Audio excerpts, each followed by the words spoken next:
मैं सुमित ओझा CTET study centre में आज टेस्ट सीरीज की टेस्ट नंबर 7 पे पहुंच चुके हैं और टेस्ट 7 का सीडीपी आज हम लोग डिस्कस करेंगे। अभी तक हम लोग लगातार 6 टेस्ट कंप्लीट करते हुए, डिस्कशन को कंप्लीट करते हुए आज 7वें टेस्ट पे पहुंचे हैं। 7वें टेस्ट का सीडीपी आपके सामने उपस्थित है, टेस्ट नंबर 7। मैं आशा करता हूं कि आप लोग इसमें अच्छा प्रदर्शन किए होंगे। फिर भी एक एक प्रश्न को पढ़ते हुए उसको समझाते हुए हम आगे बढ़ेंगे। प्रश्न 1 है, एक पीढ़ी से दूसरी पीढ़ी में शारीरिक गुण तथा संगठन के जीन्स द्वारा होने वाले संचरण का अध्ययन करने वाले विज्ञान को कहते हैं। ऑप्शन ए है जीव विज्ञान, बी है मनोविज्ञान, सी है आनुवांशिकी, डी है उपरोक्त में से कोई नहीं। तो क्या आंसर हो जाएगा? सी हो जाएगा, यानी आनुवांशिकी। नंबर हम दे दे रहे हैं 1 2 3 4 5 6 7 8 9। पहले 10 क्वेश्चन इधर हम लोग बना लेंगे, फिर आगे बढ़ेंगे। यानी कि 1 का आंसर हो गया सी। कई बार हेरिडिटी और एनवायरनमेंट चैप्टर को पढ़ाया जा चुका है, डिस्कशन में समझाया जा चुका है, इसमें ज्यादा टाइम लेने की जरूरत नहीं है। कोई डाउट है किसी को? नहीं। क्वेश्चन नंबर 2, इनमें से कौन सा बाल विकास का सिद्धांत नहीं है? नहीं वाले पे खास ध्यान देना है। ऑप्शन ए निरंतर विकास का सिद्धांत, बी विकास दिशा का सिद्धांत, सी वैयक्तिक भिन्नता का सिद्धांत, डी अपरस्पर असंबद्धता का सिद्धांत। यही नहीं है, क्योंकि जब हम बाल विकास के सिद्धांत पढ़ा रहे थे तो बहुत सारे सिद्धांत आपको पढ़ाए। निरंतरता का सिद्धांत, व्यक्तिगत अंतर का सिद्धांत, दिशा का सिद्धांत, सामान्य से विशिष्ट की ओर सिद्धांत, विकास रेखीय न होकर वर्तुलाकार होता है का सिद्धांत। लेकिन हमने कभी अपरस्पर संबंध का बताया है। हाँ, एक सिद्धांत था जो परस्पर संबंध का सिद्धांत था, जो विकास के जितने आयाम होते हैं वे आपस में परस्पर संबंधित होते हैं। उसी को पलट करके इसमें अ लग गया है और लिख दिया अपरस्पर असंबद्धता का, यानी यही जो है नहीं होगा। तो हमको नहीं ही चुनना था, तो डी नंबर आंसर हो जाएगा, 2 का डी। क्वेश्चन नंबर 3, स्कूल को व्यक्तित्व के किस श्रेणी का निर्धारक माना जाता है? यानी जो स्कूल है, बच्चा जब पहले तो बच्चा है घर में है, घर से एक समय वो स्कूल जाता है, तो स्कूल को व्यक्तित्व यानी उसके पर्सनालिटी के किस श्रेणी का निर्धारक माना जाता है? ऑप्शन ए सामाजिक निर्धारक, ऑप्शन बी सांस्कृतिक निर्धारक, ऑप्शन सी जैविक निर्धारक, ऑप्शन डी आर्थिक निर्धारक। क्या हो जाएगा? सामाजिक हो जाएगा, 3 का ए। क्योंकि जब एक बच्चा विद्यालय जाता है तो अचानक से उसका सामाजिक दायरा बढ़ जाता है। वह विद्यालय जाके अभी तक माता पिता और घर में रहता था, उसका एक सीमित दायरा था, वह दायरा बढ़ जाता है, सामाजिकता के दायरा बढ़ जाता है। बहुत से मनोवैज्ञानिकों ने विद्यालय को बच्चे का लघु समाज भी कहा है, क्योंकि उसका संपर्क जो है शिक्षक से, सहपाठी से, शिक्षक कर्मचारी से और बहुत सारे लोगों से होता है और उसकी सामाजिक विकास बढ़ती है। इसीलिए विद्यालय को सामाजिकरण की द्वितीय एजेंसी भी कहा गया है। तो यहाँ पे आंसर क्या हो जाएगा? स्कूल को व्यक्तित्व के किस श्रेणी का निर्धारक माना गया? सामाजिक निर्धारक, यानी ऑप्शन ए। क्वेश्चन नंबर 4, जिन बालकों में अधिगम की प्रगति आशानुरूप नहीं होती है, यानी अधिगम की प्रगति जो है आशा के अनुरूप नहीं होती है, ऐसे बालक में अधिगम संबंधी समस्याओं का पता करने के लिए किस मूल्यांकन का प्रयोग किया जाता है? तो ऑप्शन ए है निदानात्मक मूल्यांकन, बी रचनात्मक मूल्यांकन, सी संकलनात्मक मूल्यांकन, डी कोई नहीं। क्या होगा? डी यानी निदानात्मक मूल्यांकन ये होगा। देखो, समस्या का पता करना निदानात्मक कहलाता है और उस समस्या को ठीक करना उपचारात्मक कहलाता है। एक रेमेडियल टीचिंग है और एक डायग्नोस्टिक टीचिंग है, जब एक शिक्षण के रूप में इस्तेमाल करते हैं। और जब इसको निदानात्मक और उपचारात्मक ठीक वैसे ही है जैसे कि मान लो बीमारी को पता करने के लिए हम डायग्नोस्टिक सेंटर जाते हैं और बीमारी ब्लड चेक कराते हैं, क्या कमी है इसके पता करते हैं, वह हो गया निदानात्मक। और फिर उस बीमारी पता चल जाने पर उसकी सही दवाई जो चलती है वह है उपचारात्मक। तो यह काम जो है शिक्षण में भी इसका इस्तेमाल होता है और इसीलिए निदानात्मक और उपचारात्मक वर्ड है। और यह चाइल्ड डेवलपमेंट से लेकर ऑल पेडागोजी तक कहीं ना कहीं आपको क्वेश्चन दिख जाएगा परीक्षा में। क्वेश्चन नंबर 5, मनोवैज्ञानिकों के अनुसार बाल विकास की कौन सी अवस्था सबसे जटिल एवं संवेदनशील अवस्था है? तो आपको पता है, फिर भी ऑप्शन पड़ जाए, शैशवावस्था, बाल्यावस्था, किशोरावस्था, वयस्कावस्था। क्या हो जाएगा? किशोरावस्था, यानी 5 का सी। क्वेश्चन नंबर 6, स्वायत्त नैतिकता बालक के किस स्तर के लोगों के साथ मेलजोल से बनती है? आपको पढ़ाए थे कोहलबर का नैतिक विकास, तो जो कोहलबर का भी पढ़ाए थे और जीन प्याजे का भी पढ़ाए थे, स्वायत्त और पढ़ाए। तो स्वायत्त में बच्चा खुद से चीजों को निर्णय देता है और उस समय उसके अपने उम्र के साथी संगी के साथ उसका अंतःक्रिया होता है। परायत में दूसरे के ऑर्डर द्वारा, दूसरे के अनुसार, दूसरे के कहे के अनुसार निर्धारित होता है, तो उसमें असमान संबंध हो जाता है। यानी बच्चा अपने मम्मी ने कहा कि चोरी नहीं कर रहा, अब इस वजह से चोरी नहीं कर रहा है, तो बच्चे का अंतःक्रिया मदर से हो रहा है, तो मदर के उम्र और बच्चे का एक समान है, तो वो असमान हो जाएगा। लेकिन जब वह बच्चा एक खास उम्र पे पहुंचता है, किशोरावस्था या उससे ऊपर, जैसे हम लोग हैं, तो हम लोग किसी के कहे के अनुसार कोई नैतिक व्यवहार नहीं करते हैं, हमारी खुद अंतरात्मा करती है कि ऐसा करना चाहिए। तो इस समय हम लोग अपने समकक्षी साथी संगी समूह कर सकते हैं, पीयर के रूप में जो हम है अंतःक्रिया करते हैं।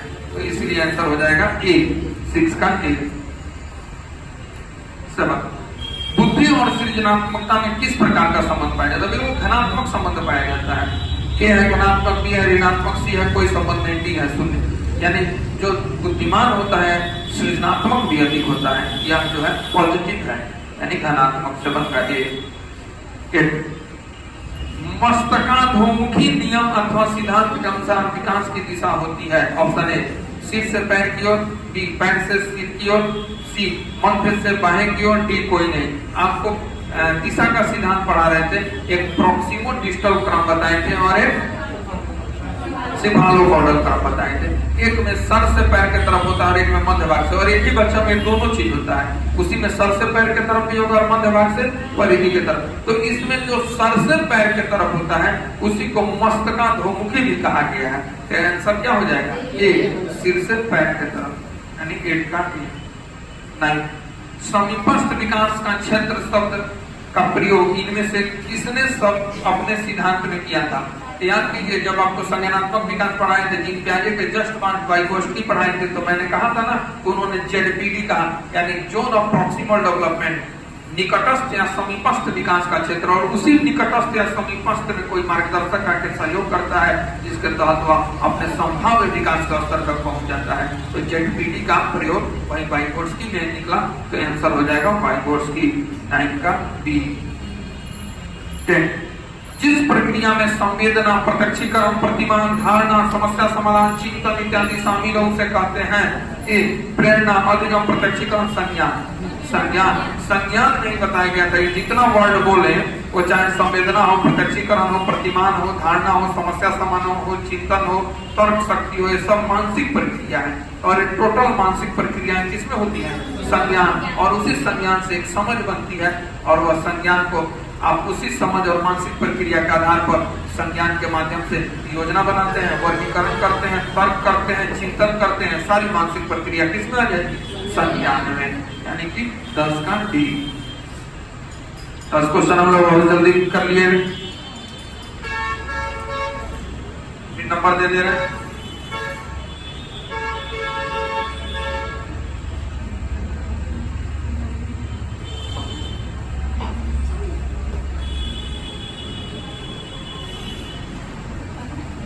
क्वेश्चन नंबर 11, दृष्टिहीन विद्यार्थियों को शिक्षण दिया जाता है। तो देखिए, जब दृष्टिहीन ही है, दृष्टि नहीं है, तो उनको लेंस का चश्मा पहनाने में कोई फायदा होगा नहीं। तो सीधे इसमें ऑप्शन ढूंढ लेना है। तो ऑप्शन ए, ब्रेल पद्धति द्वारा, बी दृश्य सामग्री द्वारा, सी संगीत द्वारा, डी इनमें से कोई नहीं। क्या हो जाएगा? ब्रेल पद्धति द्वारा। अगर उनमें दृष्टि दोष होती तो हम आंख को इलाज कराते या फिर लेंस दिखाते या कक्षा में रोशनी की प्रबंध करते और जो है ऑडियो एड का इस्तेमाल करते, तो ये सब चीज करते तो निम्न दृष्टि दोष वाले होते। लेकिन ये कंप्लीट क्या है, ब्लाइंड चाइल्ड है, यानी दृष्टिहीन है, तो सीधे इनमें क्या लग जाएगा, ब्रेल लिपि। 11 का ए। सृजनशीलता का अर्थ है क्रिएटिविटी का, व्याख्या करना, रचना या निर्माण करना, अभिव्यक्त करना, कोई नहीं क्या होगा, रचना या निर्माण। सृजनात्मक बच्चे किसी नई चीज का रचना करते हैं, नवीन चिंतन करते हैं और रचना और निर्माण करते हैं। क्वेश्चन नंबर 13, एक अच्छी पाठ्य पुस्तक दौड़ दौड़ से बचाती है। लैंगिक समानता, लैंगिक उत्तरदायित्व, लैंगिक पूर्वाग्रह, लैंगिक संवेदनशीलता। लैंगिक पूर्वाग्रह होगा यहाँ पे आंसर 13 का सी। देखिए एक अच्छा पाठ्य पुस्तक, यहाँ तक कि आप देखे होंगे कि बढ़िया पाठ्य पुस्तक में अगर किसी लड़का का नाम रखा जाता है तो अगले चरण में तुरंत एक लड़की का भी नाम रखा जाता है। यानी कि प्रश्न में आप सीधे नहीं बोलेंगे राम ने यहाँ कहा, यानी पुस्तक में सिर्फ राम का जिक्र नहीं होगा, कहीं कहीं सीता का भी जिक्र होगा, कहीं कहीं जैसे आप पढ़ते हैं एनसीईआरटी का बुक, हिस्ट्री के बुक, उसमें सबसे पहले रसीदा का सवाल, तो यानी कि हमको लड़का भी लेके चलना है, लड़की को भी, मतलब बुक राइटिंग करने वाले। दूसरा चीज ये हो गया कि अच्छी पाठ्य पुस्तक जो है कभी भी किसी भी रूप में लैंगिक पूर्वाग्रह से बचती है, यानी कि वह अपने पाठ्य पुस्तक के लेखन में, शैली में, गतिविधियों में हर जगह लड़का और लड़की को समान महत्व देके चलेगा। कभी भी वह बुक जो है लैंगिक पूर्वाग्रह नहीं बनेगा, क्योंकि लैंगिक पूर्वाग्रह को गलत माना गया है। तो यहाँ आंसर क्या हो जाएगा, सी। क्वेश्चन नंबर 40, बाल केंद्रित शिक्षा में शामिल है, यानी चाइल्ड सेंटर्ड एजुकेशन की बात हो रही है। ए, बच्चे का एक कोने में बैठना। बी, प्रतिबंधित परिवेश में अध्ययन। सी, वे गतिविधियां जिनमें खेल शामिल नहीं होते हैं। डी, बच्चों के लिए हस्तपरक गतिविधियां। यही होगा कि बच्चे जो है करके सीखे, हस्तपरक गतिविधियां। आंसर हो जाएगा डी। 15 क्वेश्चन, पियाजे के औपचारिक संक्रियात्मक अवस्था बालक की किस आयु अवधि तक मानी जाती है? तो जिन पियाजे का आपको याद है कि जब पढ़ाए थे 4 फोल्डर स्टेज, तो उसमें हमने सबसे पहले सेंसरी मोटर स्टेज और उसका एज दिया था 0 से 2 वर्ष। दूसरा है प्री ऑपरेशनल स्टेज और उसका एज था 2 से 7 ईयर। तीसरा है कंक्रीट ऑपरेशनल स्टेज और उसका था 7 से 11 ईयर। और चौथा था फॉर्मल ऑपरेशनल स्टेज और उसका था 11 से 15। तो फॉर्मल ऑपरेशनल स्टेज को ही ना औपचारिक सक्रियात्मक अवस्था हिंदी में कहते हैं।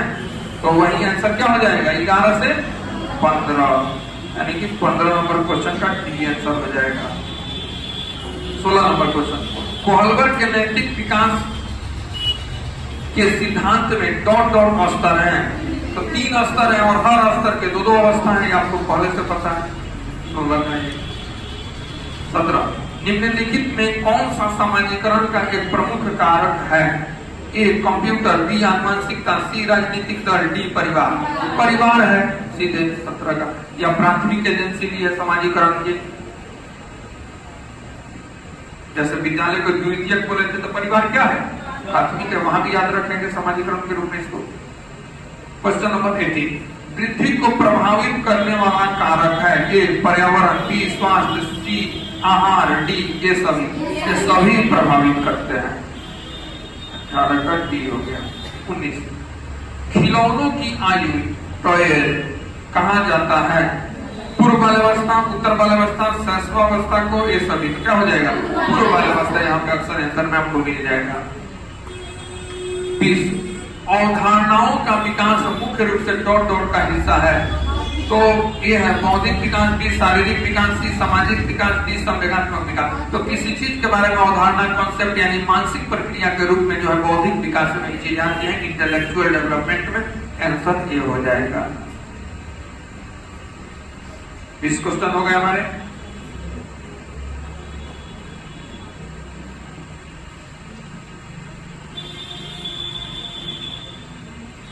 आगे बढ़े। क्वेश्चन नंबर 21, माता पिता से वंशजों में स्थानांतरित होने वाले लक्षणों को कहा जाता है? ऑप्शन पर्यावरण, ए में है, बी में है जीन, सी में है आनुवंशिकता, डी में है होम्योस्टैटिस। तो जब आनुवंशिकता है ही तो जीन से मतलब क्या, जब आनुवंशिकता वर्ड आ गया तो क्या उसमें सब आ गया, तो हम आंसर सीधे लगा देंगे क्या, सी। 22 किसी भी बालक के मानसिक रूप से अस्वस्थ होने का कारण है? ए परिवार का वातावरण, बी कक्षा का वातावरण, सी पास पड़ोस का वातावरण, डी उपरोक्त सभी। ये सभी कारक हो जाएंगे। क्वेश्चन नंबर 23, एक बाल केंद्रित कक्षा में बच्चे सामान्यतः सीखते हैं? ए व्यक्तिगत और सामूहिक दोनों रूपों में, बी मुख्य रूप से शिक्षक से, सी व्यक्तिगत रूप से, डी समूह में। आंसर क्या हो जाएगा? ये हो जाएगा व्यक्तिगत और सामूहिक दोनों रूपों में,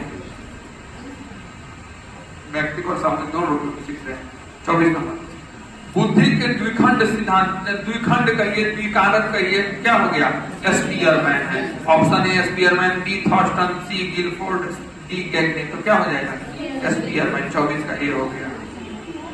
25 नंबर, जॉन डीवी द्वारा समर्थित लैब विद्यालय, जॉन डीवी को जब पढ़िएगा तो उसमें लैब विद्यालय का उन्होंने व्यवस्था किया था।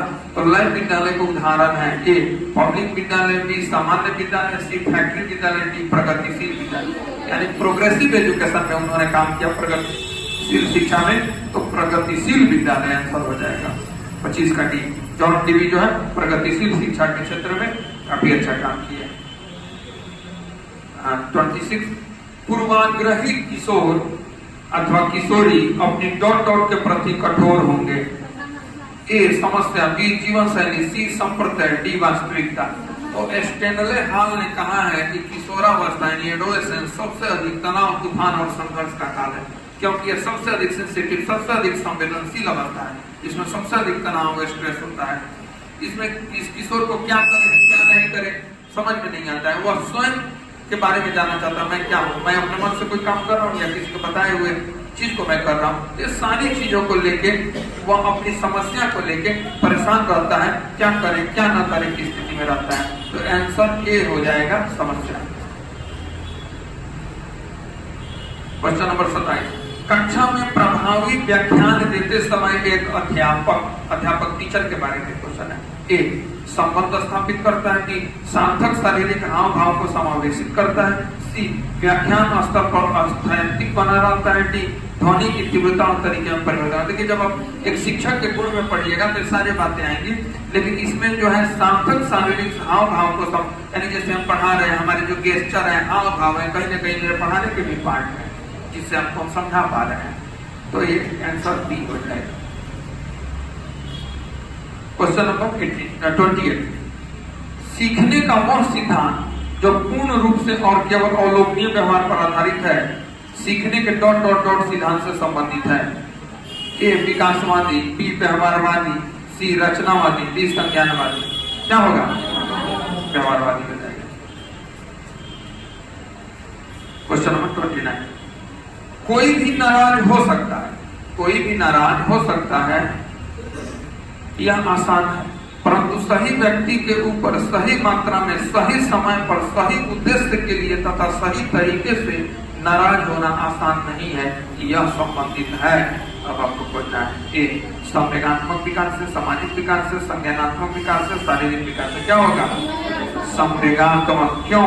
क्योंकि आपको बता रहे हैं, क्योंकि विकास की बात जब कही गई होगी तो बोला गया होगा सिर्फ एक क्षेत्र में, एक दिशा में, एक बीमा में प्रगति कर जाने से विकास नहीं माना जाता है। विकास होने के लिए बच्चे के विभिन्न आयामों में विकास जरूरी है, विभिन्न क्षेत्रों में, विभिन्न दिशाओं में, विभिन्न रूपों में, और वे विभिन्न क्षेत्र, विभिन्न दिशा, विभिन्न आयाम क्या है? तो बच्चे का शारीरिक विकास, फिजिकल डेवलपमेंट, बच्चे का मानसिक अथवा संज्ञानात्मक विकास, मेंटल और कॉग्निटिव डेवलपमेंट, बच्चे का सामाजिक विकास, सोशल डेवलपमेंट, बच्चे का नैतिक विकास, मोरल डेवलपमेंट, बच्चे का भाषा विकास, लैंग्वेज डेवलपमेंट, और बच्चे का संवेदनात्मक विकास, इमोशनल डेवलपमेंट। तो ये जो क्वेश्चन था उसी इमोशनल डेवलपमेंट से था, यानी कि कोई नाराज हो सकता है, यह आसान है, परंतु सही व्यक्ति के ऊपर सही मात्रा में, सही समय पर, सही उद्देश्य के लिए सही तरीके से नाराज होना आसान नहीं है। या समझ, यानी जिसका प्रॉपर तरीके से प्रॉपर तरीके से संवेगात्मक विकास यानी इमोशनल डेवलपमेंट हुआ होगा वही इस कंडीशन को फॉलो कर सकता है। इसका संवेगात्मक विकास अस्थिर है तो वह कम नहीं नाराज होने वाले बातों पर ज्यादा नाराज हो जाएगा, यह सब चीजें हो सकती हैं। या बहुत बड़े अवसाद में जा सकता है, बहुत ज्यादा गुस्सा हो सकता है, कभी कभी बहुत ज्यादा खुश भी हो सकता है। तो वह कहीं ना कहीं जो इमोशनल जो डेवलपमेंट है वे अनबैलेंस्ड के वजह से वे जो है अनियंत्रित होते हैं, तो वे लोग उस तरह करते हैं। लेकिन जिसका संवेगात्मक जैसे शारीरिक और मानसिक विकास है उसी तरह का संवेगात्मक विकास भी उचित रूप में हुआ है तो ये कंडीशन फॉलो हो जाएगा। तो यहाँ पे आंसर ये संवेगात्मक विकास।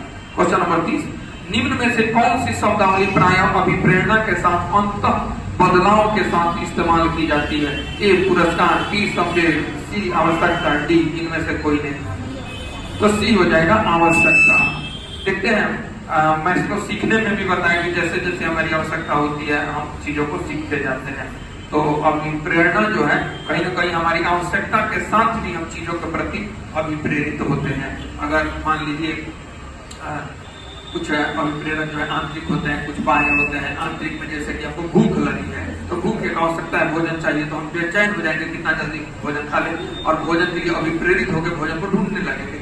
या आंतरिक अभिप्रेरक था, उसी तरह से बाह्य अभिप्रेरक का एक एग्जाम्पल लीजिए। जैसे मान लीजिए कि आप शिक्षक बनने के लिए आए हैं तो जाहिर सी बात है कि आपने कभी शिक्षक बनते हुए या शिक्षक के रूप में किसी को देखा होगा, किसी को जाना होगा या खुद अपना प्लान किया होगा कि हम जो है पढ़ाई लिखाई कंप्लीट किया और शिक्षक होकर। तो आप इसको आपकी एक नीड थी, क्योंकि आपको एक नौकरी की तलाश थी, आप कुछ पढ़ लिख कर बनना चाहते थे, आवश्यकता के अनुसार अपने शिक्षक को चाहिए, शिक्षक बनना है, अब उस रूप में आप अभिप्रेरित हो गए। तो यह अभिप्रेरण कहीं ना कहीं किससे टैली कर रहा है? आवश्यकता से कर रहा है। तो आंसर इसमें क्या लिखा हुआ है? सी। तो आंसर आवश्यकता सी है। और इस तरह से चाइल्ड डेवलपमेंट टेस्ट पेडागोजी के 30 क्वेश्चन को हमने डिस्कशन किया और यह टेस्ट नंबर हमारा 7 कंप्लीट हुआ। अब हम अगले टेस्ट में टेस्ट नंबर 8 में मिलेंगे।